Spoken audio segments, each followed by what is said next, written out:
Hey guys, and welcome back to Cultured Boys, a show where two guys just want to have a chat. I'm Nathan, and as always, I'm joined by Pepe, and we're doing something slightly different. Pepe, I'm doing the intro here, but why don't you tell the people of your discretion here? What this thing this. So, this is something that I get quite a lot of stick for, but I have never watched Avatar The Last Airbender before. My God. So this week, myself and Nathan are having a little discussion about it because I have literally just finished the whole 3 seasons of The Last Airbender. I think I calculated it was 16 days it took me to do. So just over 2 weeks. Sounds about right. Yeah, and that is pretty much any spare moment I had that I wasn't watching YouTube or working or playing games. I'd be like, okay, cool, I'll put Last Airbender on. And yeah, I think the reason why I've never watched it, bear in mind, this came out in 2005. Yeah. And at that time, I was just about getting into manga and anime. And I think I was just about getting into One Piece. I was kind of getting into Naruto a little bit as well. Okay. So there's a lot of things I was indulging in. There's a lot of different series. And seeing Avatar on my TV, one, I wasn't really too interested in it. And two, a part of me as this teen who is, probably just going into 13, I guess. He just was a little bit skeptical of it. It kind of looks like fake anime in some ways. It's Nickelodeon. It doesn't have that same vibe. And I was just part of me was no, this isn't real anime, so I probably won't watch it. So I got my whole back up again with the whole thing. And yeah, so that is partially why I never watched Avatar. But yeah, I'm here now, and I'm here to talk about this sort of thing. So it needs to be said, that's the first time I've ever heard any of that. Really? Okay, yeah. All you've ever told me is I never watched it. Yeah. I've heard everyone say it's really good, but I've never watched it. That's as much as we've ever talked about it. I have had a lot of people, including yourself, loads of friends have said, how have you not seen Avatar? How have you not seen it? Yes. It's one of the best things. And yeah, I just didn't get round to it. It was just a thing that even in later years, it's always been on my list as well. This is one thing, it's always been on my list. I say always with a pinch of salt. Probably in the last 6 or 7 years, it's been on my list.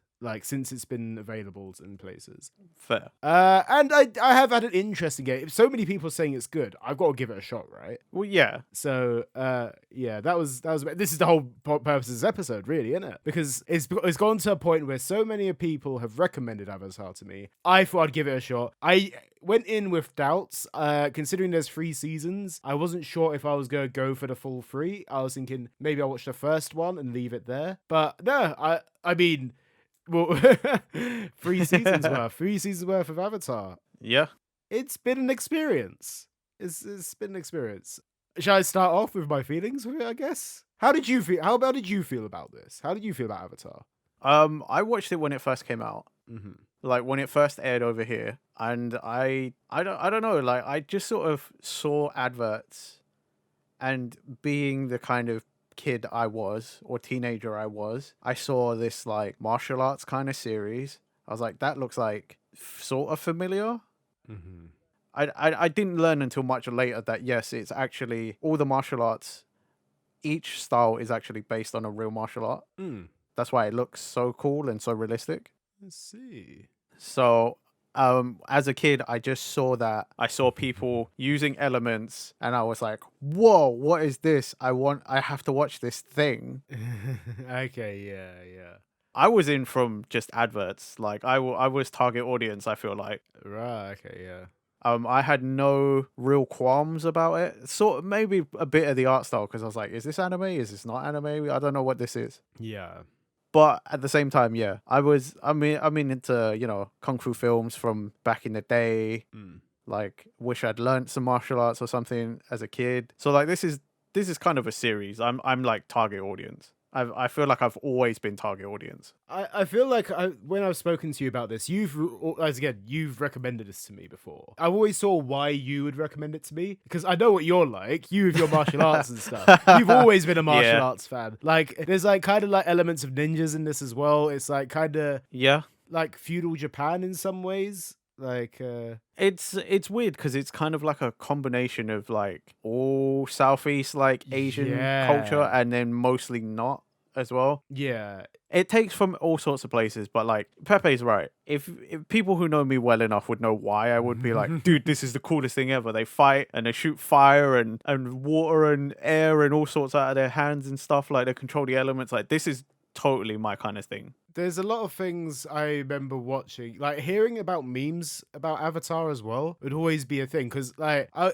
was very much into the meme culture, say about 10 years ago. I mean, I kind of still am a little bit. Like, I'm just not as big. But like Avatar would have like a lot of Avatar memes would come up at some point. I'd be like, I don't understand this. It's sort of like the cabbage guy, for example. Right? Yeah, cabbage guy. Yeah. Yeah, that kind of thing. I thought that was a bigger deal, just as an outsider to Avatar, than it actually was. I thought he would appear a lot more, Okay, I could see. Yeah. because he appears in like 3 episodes, maybe 4 episodes in the whole season or 3 seasons. Yeah. Like he makes reappearances, but nowhere near is he like a bigger meme as like the fans make out to be. Yeah, but that's the thing about memes, isn't it? Like Yeah. memes they pick the most random thing and run with it. So It's the same way of the Ichiraku ramen guy at the end of the day, innit? Yeah. It's like he's literally in it for like about 5 minutes. And then, like, I feel like the most equivalent thing is like, you know, from SpongeBob, there's that one guy that's always like, my leg.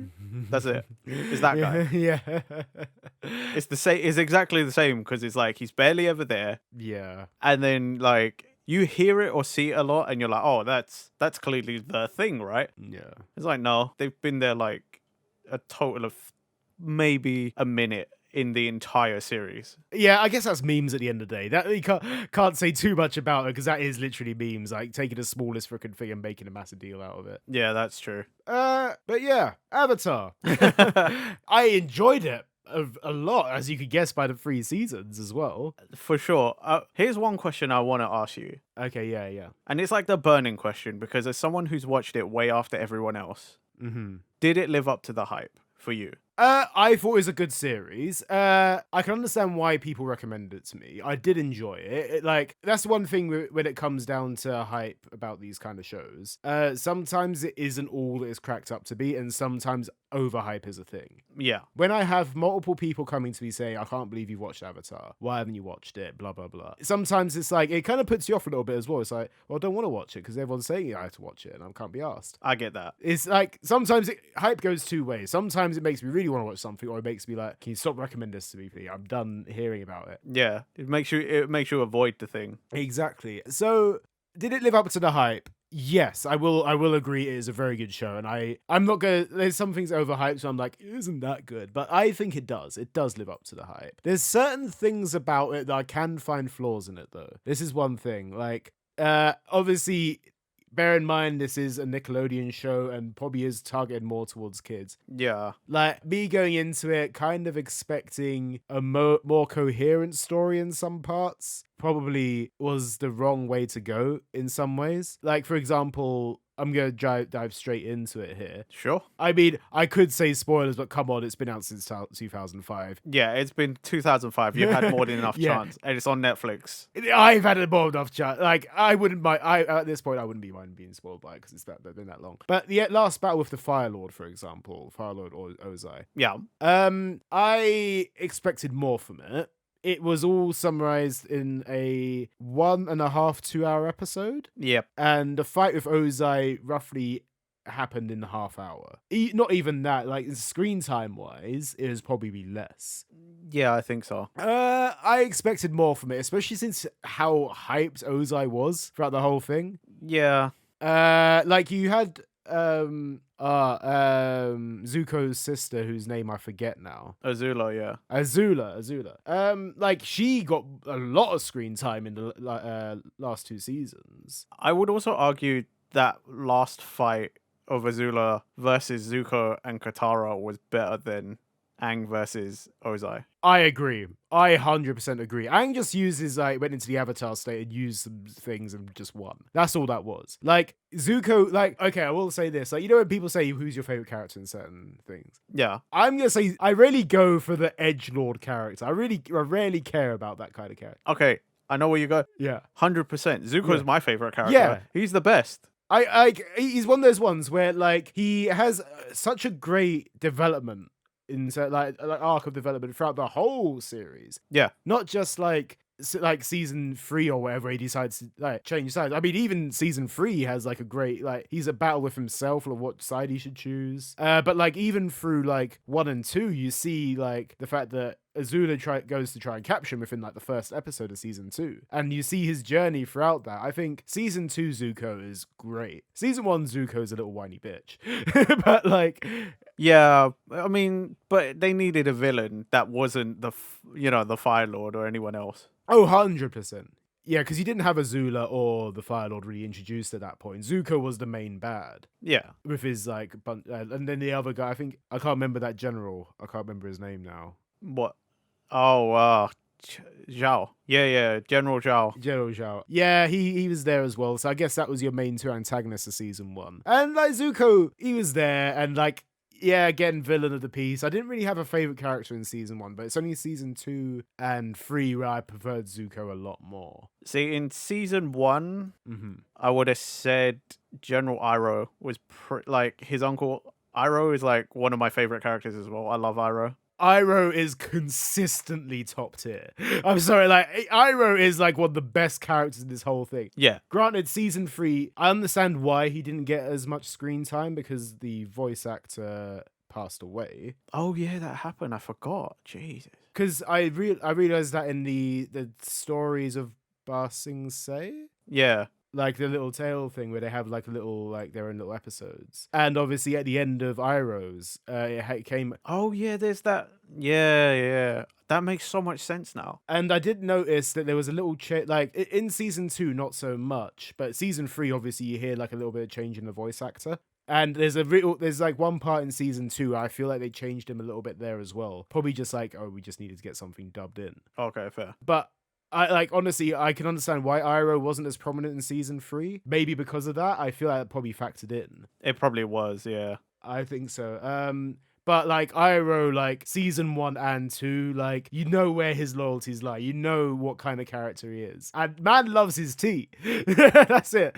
Yeah, he's just about tea and pie show. That's it. Yeah, man. And honestly, like I know he didn't get that much screen time in season 3, but like when the 5 elder guys like turned up, like fucking started like messing stuff up, like reclaiming Ba Sing Se, that was like. That was unreal, man. I love that. Love seeing Boomy come back as well. Like he was there. Oh man, Boomy, what a character. Jesus. The Sokka's sensei as well, the sword teacher. Yeah, Master Pian Dao. Even like, is it Jong? I can't remember. Jong, yeah. Yeah, he came back. I was like, this guy. Like, I liked him. He was cool. He was cool. He was understandably very serious because of Zhao being a dick. Yeah. But like, yeah, out of all of them, I'm kind of like, Jong's a bit too serious, you know, like. Yeah, I mean, compared to the rest of them, 100%. Like, I mean, because like the next most serious person out of the like 5 elders of the White Lotus would have been Aang and Katara's waterbending Master Paku. Yeah, but like he also has like a playful side. Yeah. Whereas Zhong was just all like respect the element. Yeah. Discipline and seriousness. Like Paku was very much like, you need to, like you said, kind of. He was introduced as a bit of a dick, but obviously warmed up to Katara a bit more. Well, especially because he he ended up getting with Granny, so yeah. Didn't see her again. That was interesting. We never actually saw Ground again, or whatever her name was. She's not an important character. Not important. I can understand why, but like it's I don't know, a thing. Going back to what I was saying earlier, though, about Zuko's fight with Azula and with Katara involved as well. Mm-hmm. Like I loved seeing that development there, where he's evolved so much that he's obviously working with people to take other people down. Azula's just gone batshit crazy at this point. Oh, she's mental by the end of it. Again, another character where I love the development with her as well. Like, there wasn't a whole lot there, but she just went slowly, like, towards, like, the dark side, really, didn't she? So... I wouldn't say the dark side so much as she just went...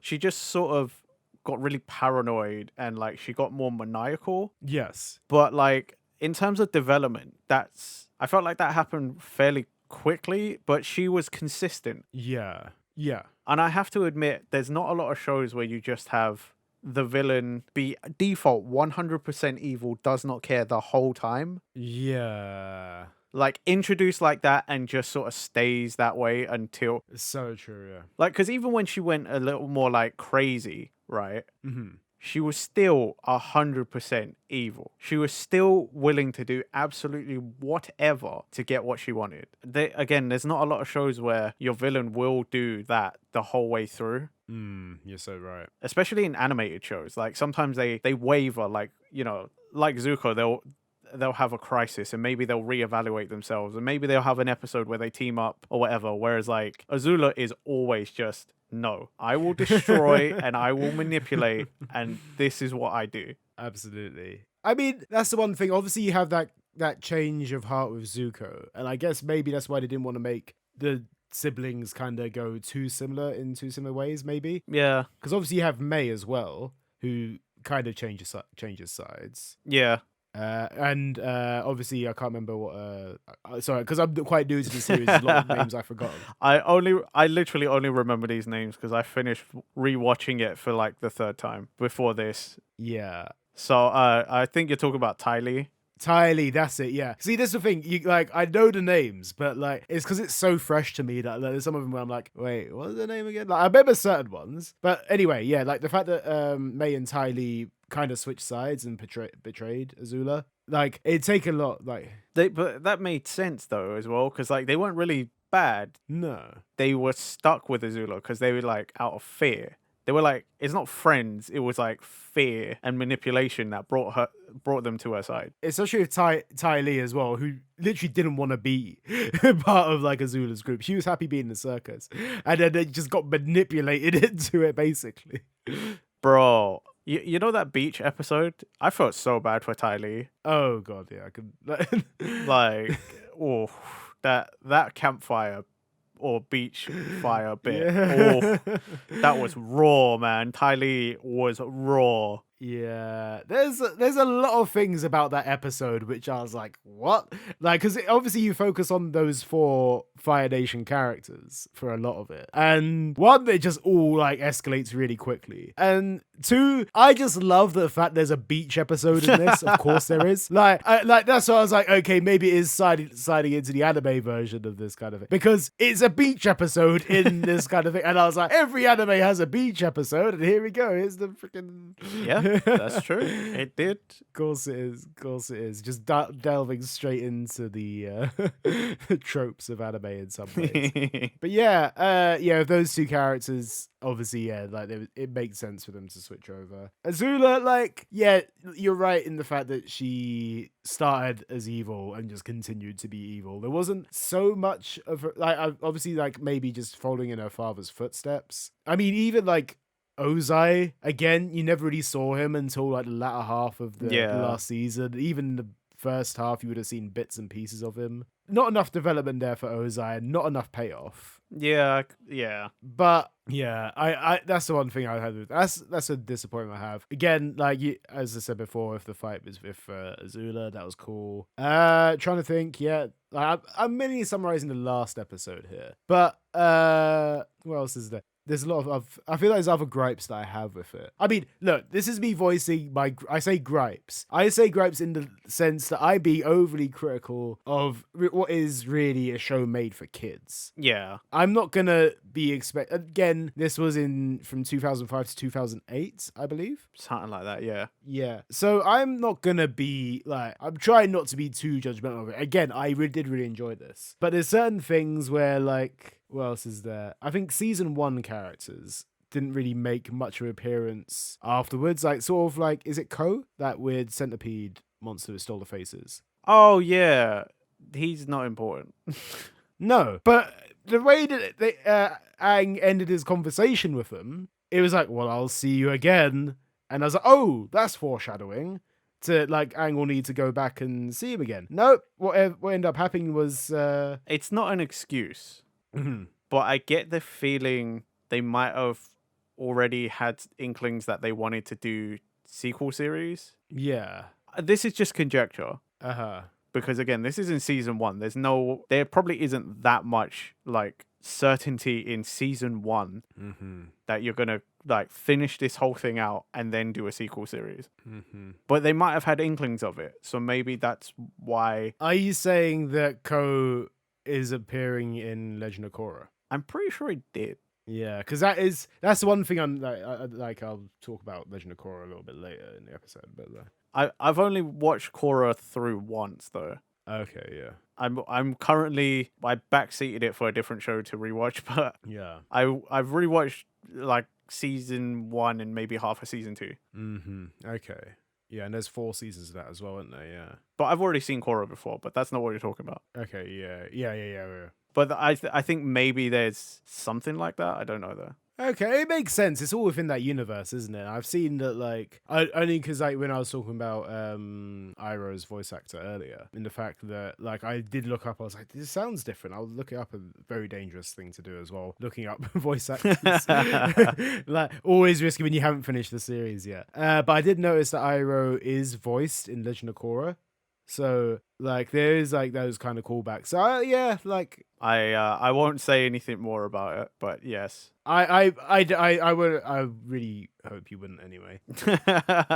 But like, there's those sort of things. So I hope it is all in the same universe, so I can expect callbacks and that kind of thing. But that's one thing that I think they could have done better, but I'm not going to hold it against them. What was the other... One thing I did find quite weird. Okay, this is one thing I found weird. Okay. Is Aang and Katara's relationship.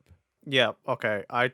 Yeah. I didn't think about it much until this current watch through where I was like, actually, that is weird. It is really strange because he seems like a child and she seems a lot more mature. Like, I don't know what the age gap technically is. Technically, he's 100, but like, it's... Yeah, technically he's 100, but also actually not because he's actually 12. And I'm pretty sure she's like 16. It feels really weird, like the whole thing. They kind of push it on you from the kind of like the get-go of the series. Yeah. As well. Not push it, they don't push it, but they imply it heavily in the first season. And then it just develops more and more from there. And it just becomes a thing where I was like, you don't need this. You don't need this. I understand, like, you want to go somewhere with that kind of thing. Like, for example, Sokka and Suki's relationship. That's believable. I feel like that feels like, okay, that's fair, whatever. That made sense. Aang and Katara just felt a bit too much for me. That was like a bit like, For me, I think it is literally just the fact that it's like, he's not a teenager yet. Yeah. Take out the fact that he was frozen for 100 years, so he's technically 112. Yeah. But if you take that out, he's technically 12. Yeah. And again, I'm pretty sure she's 16, so she's a teenager. Yeah. And it's kind of like, there's something about that doesn't fit. Especially since Aang is very childish as well. That's one thing. Yeah. And like, even in the intros, like Katara's the one voicing it and saying he has a lot to learn and basically saying that he's quite childish. So it has... Well, I mean, the clip, that specific voice clip plays over when he smashes into a friggin' statue on an air scooter. So yes. There's so many layers to it. Like, going back to the memes as well. Like the fact that one of the big memes, I know I'm like referring back to a previous conversation. It just as it pops into my mind, I need to mention it now before I forget. The Fire Nation Attacked meme was also a massive one, weren't it? Yeah. And hearing that every single episode for about 61 episodes is like, okay, I see why this is a thing, because it gets like repeated every... But see, unlike the Cabbage Guy though, at least that is a massive part of the series. Yes, that is very prominent, and it is there every time. And I every time I heard it, I was like, "This is memes back again." But little diversion there. But yeah, Aang and Katara, a bit weird. Not a fan of that. I think that actually summarizes most of my like gripes with the series. Like a few short ones in a list of what I found really enjoyable. Like I said, like characters like Zuko and Iroh, I loved. What happened to Jet? Oh, he did. Is he dead? Because, I mean, it's heavily implied, especially since Katara can't heal him. He did. Okay, last gripe actually, and it's not a gripe, it's I completely understand why, Okay. is that Avatar as a whole series feels like they wanted to do so much more and had goals of what they wanted to tell in the story, but couldn't because they're a Nickelodeon show aimed at kids. For example, with the Jet thing, you can tell they wanted to say he's dead, but could never say it. Okay, I get what you mean. Yeah. And there's certain other things as well. Battles as well, where like they fight people and like there's like certain like generals which are kind of like killed but not killed. You know what I mean? There's certain things where like they'd be like, ah, and then it just ends and the guy just runs away. And Katara's little bit in season 3, I think, where she finds her mother's killer. Yeah. As well. There's certain things that, you know, like that guy probably could have, if it was like in a more adult show, they probably would have done something more. Not, I wouldn't say kill him, because the whole point of that is that I'm not killing you, because They would have tortured him, for sure. there would have been like some sort of blood there. There would have been the fact that like she brings out the icicles probably means that she would have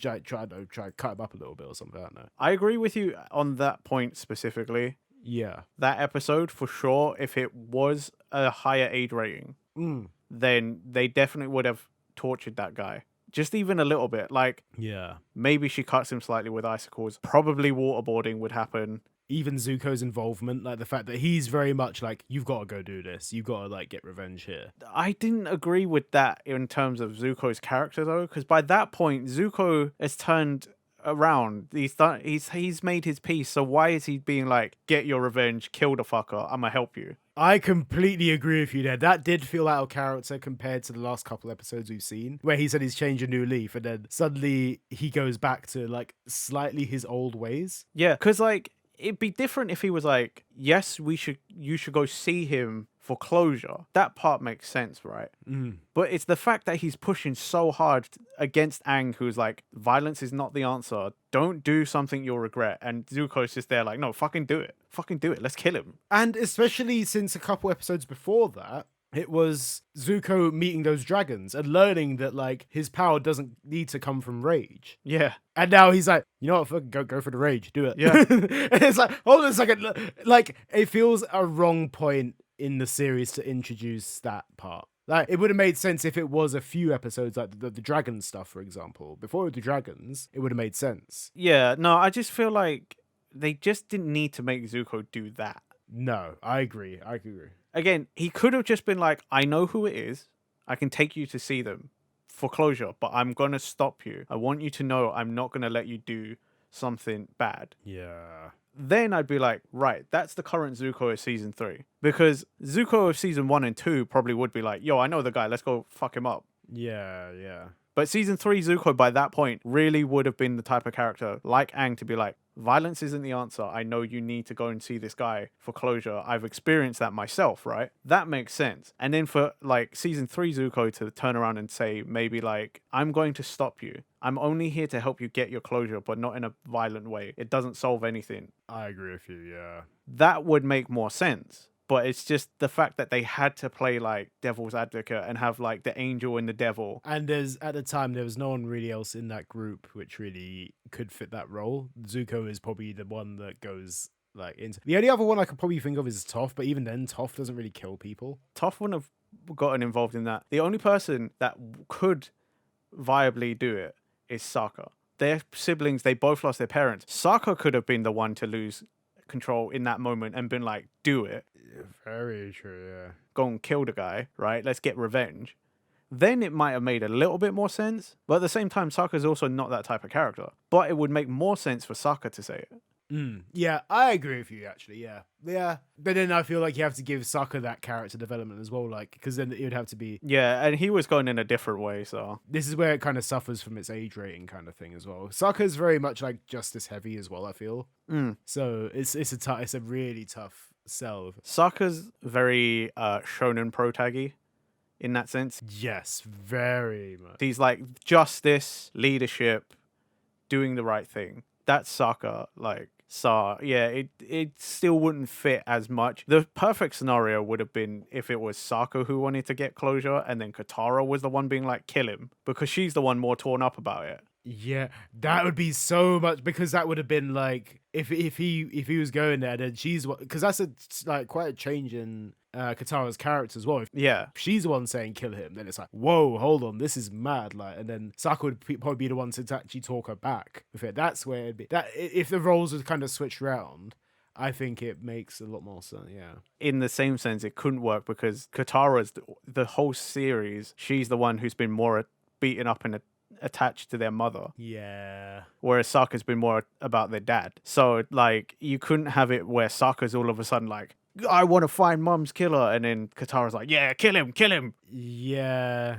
Because it doesn't make sense. Because he's more about like, oh, we got to find our dad. I want to be the warrior. I want to live up to dad's like expectations. Like, Sokka doesn't seem as focused on getting revenge for their mother's killer. Yeah, he was more focused on the dad thing, wasn't he? Like, and obviously trying to be the warrior that he's meant to be, kind of stuff. Like, that was mainly his goal. Maybe it was the case of like they had a really cool storyline, but just didn't have all the components to fit at the point of where they were. Maybe I don't know. I agree with you. Like, my probably biggest problem is like there is sometimes a weird pacing thing going on. Feels like they want to do a thing, but they have to cut it short because it's like, oh, that'd take too many episodes, and we got to get from A to B in X amount of episodes, so we got to cut out a bunch of the fat. It's so true, yeah. Especially when it's like limited to like a 16 to 18 episode like thing each season. Yeah. Yeah. I mean, it's mad because like obviously they have parts in these episodes. There's certain things with the seasons where you're right, it's definitely a pacing issue at points, especially when you have like an episode, I think it's in season 2, where there's those musicians, like the hippie kind of ones. Oh, yeah. And they're going through the mountain, and it's like, oh yeah, we can do this, and then it's like, oh my god, I can't believe it. That was a slog for me. I just had that on the background. I was like, yeah, I hate that. And there's certain things where, like, obviously they, like we said, with the pacing, they could have just taken that episode out completely and then had like more time to focus on other bits. Yeah, but I don't know what was going on in the writers' room there. Who knows? I can't say too much. Series is a series, isn't it? And it's got okay. What I will say as well is that as a Nickelodeon show, it checks out as a Nickelodeon show as well. Yeah. Like the comedy in this feels very of that time, Nickelodeon TV. 100%. And I'm not against that. That is also, I'm not against that because that's where some of its charm comes from. So it like, I had like what, contrary to what I was saying earlier about it could do really well from a higher age rating. Like some of it where it comes through in that childish comedy, Nickelodeon kind of comedy, also plays into it really well. I think there's a bit of charm to that for sure. I think there is too, but I also think I find the strangest things funny in that series. So yeah. Like, anytime Momo did something and they played that weird music in the background for Momo, I don't know why that weird music always just made me laugh. Ah, okay. So, like, I just found the weirdest things funny. Some episodes I found really fun, like, really, like, heartbreaking as well. Like, the one where Appa, where you find out what happened to him, like, when he went missing, that whole... Yeah. That was like, oh my god, they're so sad. Like, and then obviously you see what, like, everyone else is doing. Like, there's a little piece of the puzzle which get connected in that episode as well. So I think that's a really good episode. The Appa part was sad. Momo's part for that also sort of tore me up because, like, it doesn't come across as, like, Momo and Appa are, like, really, really close like that for most of the series up until that point. And then that episode comes and you're seeing Momo, like, trying to find what comes across as his best friend. And you're just like, oh man, that's so sad. Yeah. That's the thing, animals in any series, which sad animals, bro, like, it gets you. It does. It does. It's very rare that an animal being sad doesn't get me. But yeah, those characters are cool. Okay, wait. Here's the next important question. Now that you are into the series, what would your chosen bending style be? If you could pick, right? You're not the Avatar, but you can pick one of the nations to be from. Where are you from? My instinct is to say Earth. I thought you would. Somehow I thought you would. Yeah. I don't vibe with the fire thing. You're a fire guy. I already know your answer. Yeah, I'm a firebender. I'm already a firebender. I already know what you like. You like that. You're a fire guy through and through, wherever you go for. So yep. Like I'm not surprised. I could easily tell you what that's gonna be. Water would probably be my last choice. Although it does seem quite cool at times. It does seem cool, but I'm kind of with you on that. Yeah. Actually, I think airbending might be my last choice funny enough. Airbending, I like the idea of it. The idea of flying is cool. They don't really use it as an offensive like weapon. Well, because the air nomads are like pacifists. That's the one thing in it. So if it were used as a weapon, I might be more inclined to be like, oh, okay, I could vibe with airbending. But I think earthbending seems quite, I don't know, quite cool in what you can do with it. Construction, like throw debris at people, like that. Like, yeah, I vibe with that, I reckon. Okay, so you're an earthbender. Do you prefer metal bending as a subset or lava bending? I see metal bending seems cool, but there's only so many uses you can get out of that, I feel. Fair. I mean, in that world, yeah, fair. I mean, what would I use in this world? I still don't think there'd be many uses for it, really. What? You don't think so? There's a lot of metal in this world, man. There's a lot of metal in this world, but the way metal bending is used seems like it's a more destructive thing rather than creating metal. You're using that ability for whatever you want, dude. It's not like a morality thing. How would you use metal? How would you use metal? How would I use metal?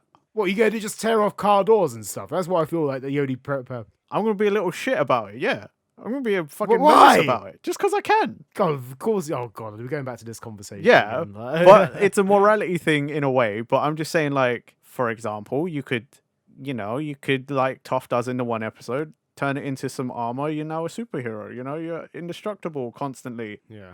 I mean, depends on how well you can control your metal bending or whatever, how how advanced you get. But I mean, like, you can use that for good. Depends on how much metal is, for example, if you were to be good, and you can stop a knife. You could stop a gun. You could stop all sorts of weaponry. You could stop a lot of things as a metal bender. Realistically, though, I feel earth bending, I feel there's always going to be earth around. This is one thing. You walk on it every day. And I feel like there's a lot more I can take from that rather than metal bending.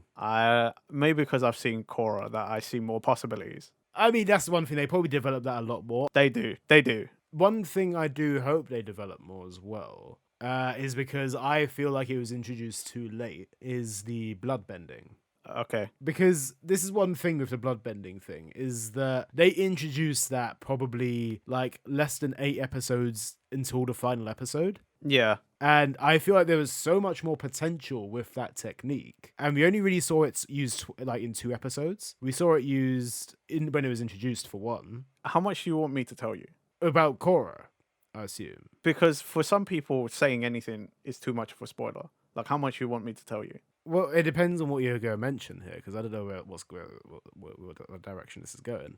Okay, well, I'll just say it comes back. Yeah. I can imagine in Korra they develop upon things like like you said, metal bending, and like it comes back. Like, a lot of the subsets come back. Yeah. And they play a slightly more prominent role at times than the standard bending. I'll stop there. I won't say any more than that. I can understand why though. Yeah. If you want to see more blood bending, it does come back. I can imagine so. I think considering where the series goes and the fact there is another series after this with Korra, I think it'd be a massive like mistake to not include those things they developed so far, like within that series. I think my one thing I would really want to go back and actually watch Korra for and actually carry my journey on with Avatar is that like I feel like I want to know more about the world itself, and I feel because I don't know if Korra was actually aired on Nickelodeon either. Yes. Oh, it was, yeah. I wasn't sure if it was I think it was, yeah. I wasn't sure if it was like moved to Adult Swim or something like that, because it feels like one of those shows that could be like an in-between. No, it's...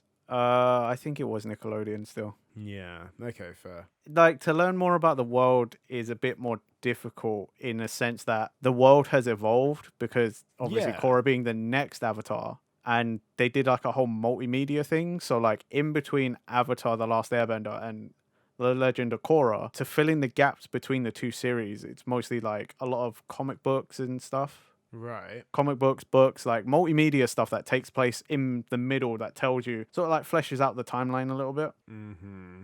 Okay. But Korra's like the same world, but it's evolved in such a way. It's like, it feels very different. Is it like a Star Wars kind of thing where obviously you have like episodes 1 and 2, for example, and in between 1 and 2, there's a lot of like world building you don't really see, but you like they just kind of mention it in like passing? I would say It's more comparable to say it's like the end of Shippuden to Boruto. Right. There's quite a jump and quite a development in the world itself. Uh-huh. Literally, it goes from, simple sort of just houses and people Mm-hmm. to like technology's been built. More modern style things have come in Korra. Okay. So like the world has moved drastically from where it was, much like in Boruto where they got lots of science and like modern stuff. Right. I'll see where I go with it because I do want to watch more. I think on my list right now, like current time of recording, day of recording is like the 29th of August and One Piece live action comes out in 2 days. Yeah, I will say this. It's I liked it. I thought it was decent. Yeah. To a lot of fans it was lacking in comparison to Last Airbender. A lot of fans didn't like it. I still think it's decent for what it is. Okay. And it does a pretty good job of like pushing things forward, I feel like and evolving and moving it on to like a new character. Yeah. I think mostly people didn't like that Korra was very different from Aang. Right. I think that's really it. I think a lot of people just didn't vibe with Korra. And they vibed with Aang. Well, I mean in comparison. A comparison, yeah. I mean, it's always a tough sell. It's a tough sell when you're going to a spin-off, not even a spin-off, but a sequel which doesn't have your main character in. That is a tough sell. I can understand it. But I don't know. This is one thing as well. Like off of what you just said, Aang is one of those characters which is probably, funny enough, my least likable out of the whole series. Like out of the main characters. Yeah. Out of all of them, Sokka, I think, has stuff going for him. Katara has stuff going for her. Zuko, Toph, like they all have like quite cool character development. I mean, Aang obviously has character development as well. It's not that he doesn't. But there's something about Aang which I could not give a crap about. And like I understand, yes, he has his tragic backstory about the monks and his like original temple being destroyed and stuff. But there's something about it which I was like, I care about the other characters more. I wasn't invested in Aang as a character. Was invested in his story is what I was invested in. And that is just what the whole series is. So You know what? I kind of get that.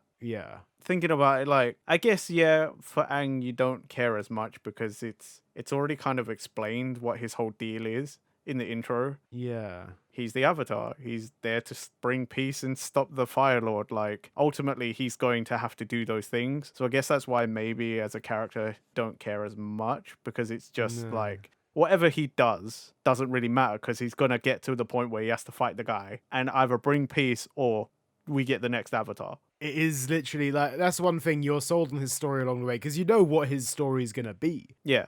He's childish right now, but he has to like face the Fire Lord and stuff like that. And it's like, oh, so that's where his journey's gonna go, and it's a Nickelodeon kids show. He's gonna do it. Yeah. It's like that's the end goal. You know it's gonna happen. I mean, you could tell that with any series, to be fair, but like, there's not much more to him as a character than apart from he's a kid and he's got to learn things. Yeah. I mean, his biggest conflict is always just what he was taught versus what he needs to do.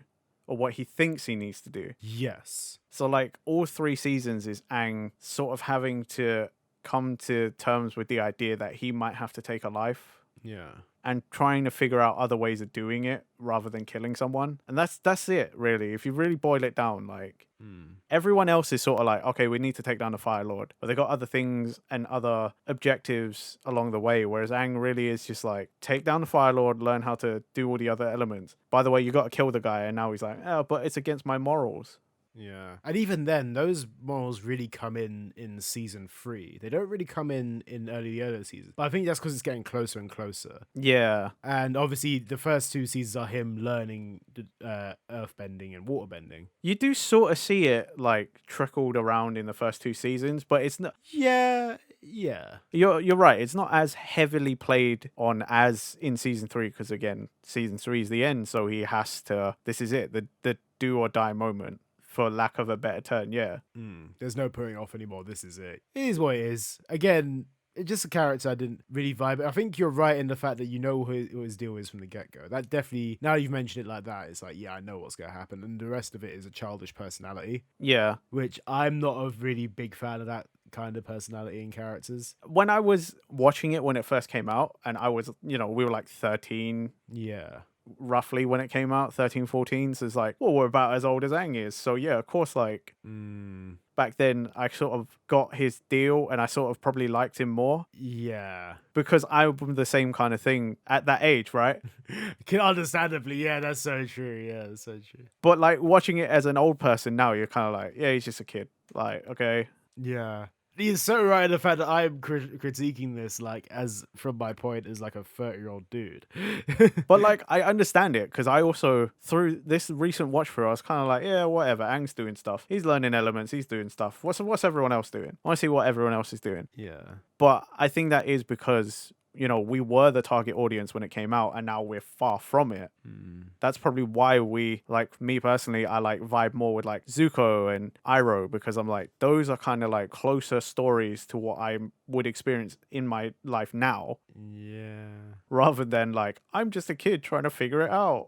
Yeah, so true. I think, yeah, you're definitely right with that. I'm trying to think of like, I don't really find any character particularly relatable. I think the closest character I find relatable is probably the Earth King. But yeah, well, because you're an insane person, yes. Man just moved around a bear, and the bear was like, you are an insane person who has maybe more than they need.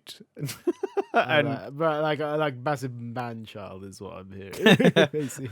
But like there's certain characters, like I think that why I liked Iroh so much is because he was happy-go-lucky, and the fact that he was in the middle of what is basically a war, looking after his nephew and just like drinking tea and just like supervising him. Basically, that's all he did basically for the first, even like in the second season, he is like, okay, cool, we gotta escape, and he isn't dumb. That's the thing with Iroh. Yeah, like he's happy-go-lucky, but he's not stupid. I mean, that's why I liked him. Like I like those kind of chill characters when it comes down to series like this. Like, is there any other characters I vibe with?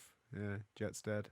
I mean, like, I just find, at least now, I agree with different characters more. Like when I first watched it, I actually thought Katara was like just really whiny. Oh yeah. I didn't really get Katara's character, but like as an adult, I'm kind of like, no, I get this. You know, she's got what feels like the weight of the world on her shoulders. She's got an older brother who's not the most reliable. She's the last waterbender of her tribe. Like, she's got a lot on her plate, and understandably, at 16, she was forced to grow up because a lot of shit happened. Yeah. And it's like, in that sense, I'm like, I understand her better now. And like, I really sort of get why she is that kind of character. I get that. Like, I feel that comes true for a lot of characters though as well. Like I think as a kid, I think I probably would have vibed more of Sokka in season 1. Because he was kind of goofy, but also like had like a bit of charm to him and stuff. But watching, like, if I watched as a kid, that would have been my opinion. However, like as an adult, watching season 1 Sokka was kind of painful. Oh yeah, he's cringe. Yeah, it's very cringe. And the fact that Katara and Aang actually both have like power-ups in that first season. Yeah. Whereas Sokka feels like he doesn't really get as much of a buff compared to the other two. And like he fights with the Kyoshi warriors for a bit. Yeah. And you would have thought that would be his like, I mean, I guess it's not that much of a power-up. He had a couple of lessons and then they had to go. He feels severely underpowered compared, especially when like Toph comes in as well. You've got 3 benders in the group now, all that are quite powerful. Yeah. And you've got Sokka, and he's always like, oh, you guys could do so much. And they're like, no, you're the ideas guy. You do things and you tell jokes. And that is literally their excuse. And far from, like, it's just them saying, no, you're doing good, mate. You're doing what you can. You're part of the team. Yeah, and like no matter how many buffs Sokka gets, obviously he develops more as a warrior, which is great to see. That I think in season 3 it kind of levels out. I feel he brings stuff that the other characters don't a lot more. Yeah. So I think season 3 and probably arguably a bit of season 2 as well that comes through. But in terms of power, like he has sword techniques, and even then that's season 3. Yeah. Up until later season 2, a lot of his gimmick was my boomerang. I was about to say he's boomerang guy. Yeah, there's even a whole episode about that when he loses his boomerang and he's like, I used to be boomerang guy. Like it's some parts with Sokka that I like, but I also think like, man, I feel like they could have done more of it. But I'm not gonna be too aggy about Sokka's character development, because I think he has great character development and power. Like, He does, but he's the comic relief, isn't it? yeah, Rarely do you get a comic relief character that then gets to move out of that role and be something important. yeah. Or like something more grandiose than that. He has his moments. He's done some cool stuff, but he does always go back to just being like, haha, goofy Sokka. Yeah, yeah. Oh, he's gonna throw his boomerang. I can't. Yeah, I can't hate on him too much with that. I can't. Like, again, I prefer him as a character more than Aang, and that's like kind of saying something. I try to think if there's anything else that that stood out to me about the series. Overall, though, I think it's like a great. I had a really good time watching it. I really enjoyed it, and I can understand the hype. Going back to what I was saying earlier, like I completely understand why people were recommending this to me for so long. Anything else I can think of? I want to mention this one episode though. I think it's the penultimate episode where they wrap everything up in the form of a play. Oh, yeah, okay. Yeah. It's the play episode. I find it I'm in two minds about it, because the whole episode is about the play, but it's a recap of how far they've come. Yeah. Played by some really over the top actors, which I think I kind of feel it's funny, but it's also a little bit like, I don't. It's a better way than just doing a recap episode. Yeah. Like if they just did a whole recap episode over the past 3 seasons, I would have been annoyed. It's a more creative way of doing that, and I think it is funny. Especially when like Toph ends up being played by like some massive hench dude. Like that's funny. Yeah.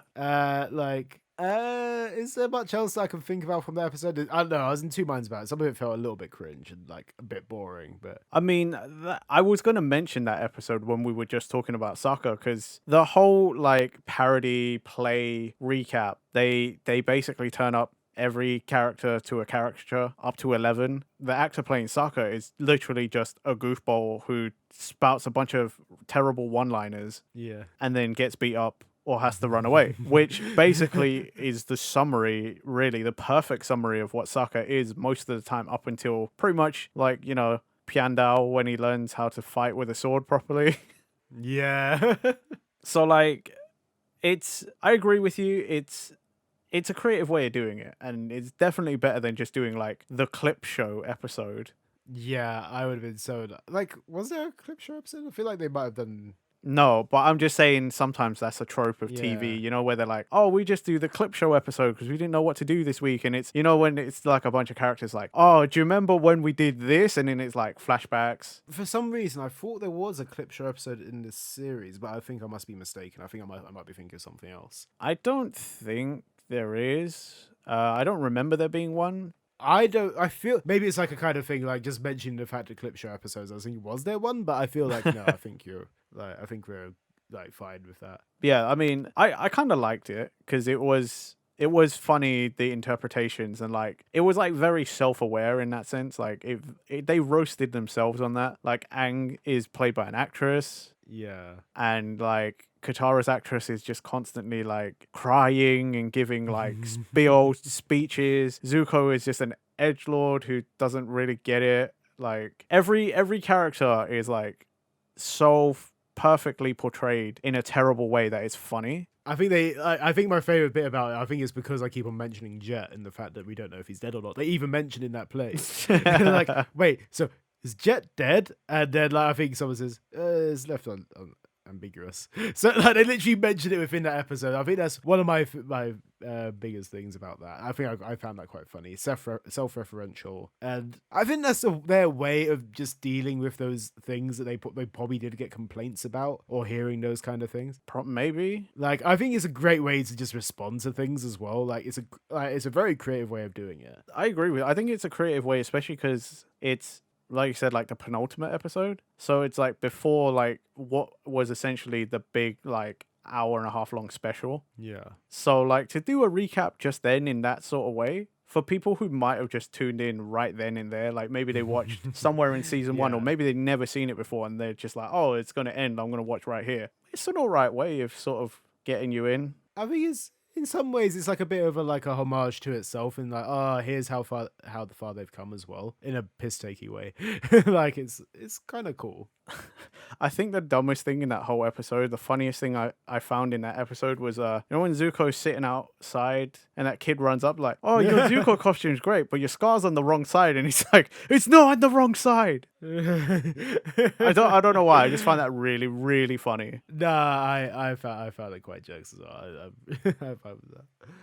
I don't think I can say too much more about it. I think I've literally said everything I can about Avatar. It did definitely what's the word? When someone said like it's done better than I thought it would do. Let's put it that way. It is it's exceeded my expectations. That's what I was trying. Oh, okay. I was genuinely like thinking I'll watch like a couple episodes of this or a season. I'd be like, what have I got myself into? But I did really enjoy it. I really did enjoy it. I could see why people told me to watch it. I'm glad it exceeded your expectations, because I realized just before we even decided to do this, when you told me, yeah, I haven't watched that, and I was like, what? I also joined the hype train in the worst way. Normally when I try and recommend something to people, I try to bring the bar down a bit. Even if I think like, oh man, it's the best fucking thing ever, I normally try and say like, yeah, it's pretty good. Like, it's quite, it's got strong points. Like, I try to set expectations properly. Yeah. But I realized with this one, I didn't. I was just like, what? Bro, you're missing out on like one of the best animated shows on TV, or that was on TV. Honestly, Nathan, you're not the first person to say it to me as well. So I think it's, and like, I've had it like literally since it came out, people were telling me to watch this thing. And it's just one of those ones, I just kept putting it off, and it's been, God, like, how many years now? 18 years? Jeez. Yeah. Bloody hell, coming up to 20 years in 2025. So that is mad how long that has been out. I've been putting it off for 18 years. That's dirty. Dirty. That is that. I think it pretty much wraps up the episode, unless you got anything else to say about this, Nathan. No, not really. This episode isn't so much for me to jump in and like gush as much. Yeah. These, by the way, I guess we didn't say, this is probably the first of a sort of series we'll start doing.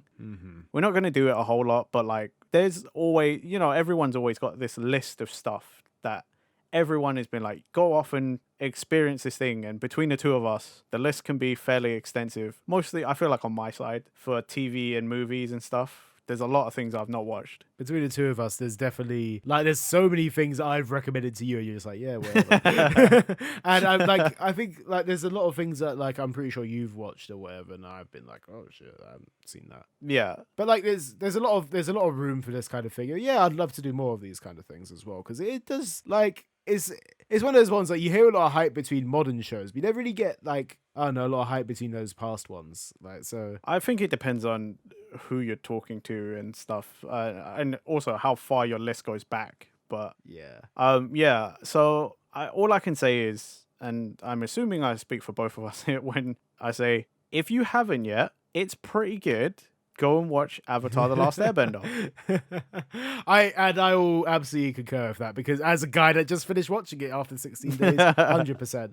But yes. And let us know in the comments below what you think of Avatar. When did you start watching it? Like, tell us who your favorite characters are, what your favorite parts of, what parts you didn't like so much. Yeah, answer all the questions. What nation are you from? What subset of bending do you want? Like, answer all of these, because that would be interesting to hear. I'd love to hear what people's opinions are like far along after it's aired. Like, whether you are a newer fan or an older fan. Like, if you've rewatched it recently, I'd love to get other people's opinion on this as well. I probably won't unless I'd be like, oh, what did you think of this? And then they're like, oh, I watched it like 18 years ago. I can't remember much. And it's like, oh, okay, fair. Well, I mean, like, all those people who told you to watch it now, like, yeah, you can turn around and be like, I did watch it. And you can have a massive discussion. There you go, Pepe. Yeah, there we go. That's what I want. More conversation in the comments, in real life. Give me that discussion. Talk about Avatar. And I think before we start rambling on anymore, I think that, that's the end of the episode, guys. Thank you for listening. Remember to like, comment, subscribe, hit that bell button so you get notifications on our videos. There's one every week. How exciting. Head to the description. We've got our links to our podcast platforms down there. We're also on Twitter. That's in the description as well. And yeah, we will see you next time for another Cultured Boys episode. Bye-bye. Bye. There is no war in Ba Sing Se.